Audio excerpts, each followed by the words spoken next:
Hey everybody, today I'm going to be showing you really quick how I use motion tracking in After Effects CS6. As you can see, I tracked this text onto the top of this building. This is actually a video and not a photo. Usually the videos that you'll be using motion tracking with will be a little bit less smooth than this one, but this will be a good beginner tutorial, and after you see it you'll figure out what to do with your other stuff. Alright, so let's go ahead and jump right in. Okay, so I'm going to show you my track really quick right here. I'm going to actually go to the end of my track where I'm going to be putting my text on top so I can see where I'm putting it. I'm going to go up here and grab the text tool, and I'm just going to type in hello.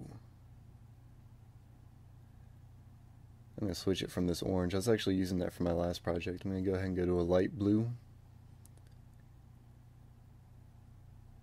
And I'm going to make it a little bit bigger. You have to deal with me for a second. Oh, I'm going to click Command K and bring up the sequence settings. I'm going to go ahead and make it Classic 3D from Ray Trace 3D. I'm going to make this a Ray Trace 3D text, but I'm not going to do that in this tutorial. Maybe I'll do it in the later one. But for this one, I'm just going to do 2D. I'll just make this 3D later in my own time. Anyway, make it a 3D layer. Well, I'm going to make it a 3D layer. You guys can do whatever you want. Make sure that you put your anchor point in the dead center of your text. That's extremely important, or whatever you're going to be using to motion track. And just excuse me while I put this thing in the right spot on top of this building. X rotation. I usually start with the X and Y rotation and then move to the Z rotation after I've adjusted those two with what I like. Alright, so now what you want to do is grab your tracker, wherever it may be.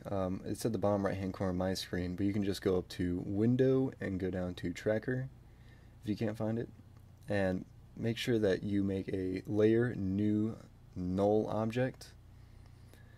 Alright, once you have your null object selected, you go over to the tracker and click the tracking foundation to video, or whatever video you're going to want to track on.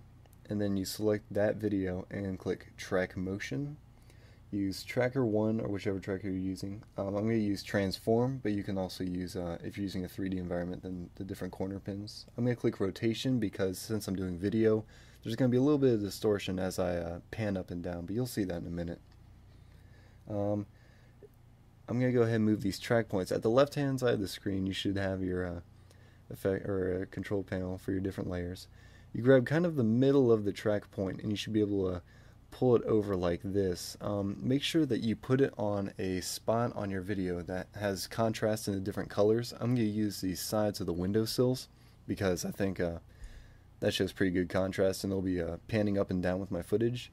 Usually you want to have it pretty close to where you're going to put your text or whatever, but I don't want to put it on the top of the building because it might move around the top of the building since there's nothing to really stop it. So I'm going to go ahead and put it in the middle, but we can deal with that later. I'll show you what to do. So I'm going to go ahead over to the tracker, and you can click one frame at a time by clicking this button and just watch how your tracks do, or you can just play the whole thing. Since mine's pretty smooth, I can just probably play the whole thing. Make sure while you're looking at your tracker, you look at your track points and that they don't get off point, because if they do, then you can just stop it, go back to where it is on the tracker, and move them individually back to their original position, and you should be able to re-automate that and make it look right. Really, it's just a little try and error, but you'll get it out. You click the apply button and make sure you do the X and Y axis. I'm going to go ahead and go back to the point where I was, my end point, and I'm going to minimize these. First, I'm going to grab this little pick whip here at the side and drag it to null object, and I'm going to parent my text to the null object. That way it moves with the building, sort of. And like, it worked out pretty well, actually. But unfortunately there's a little gap on the right side of the text. As you can see, my anchor point moved a little bit to the left when I changed the size of the text. So I guess I'm going to have to move that back really quick. Sorry about that. I'm just going to go ahead and move the position back really quick.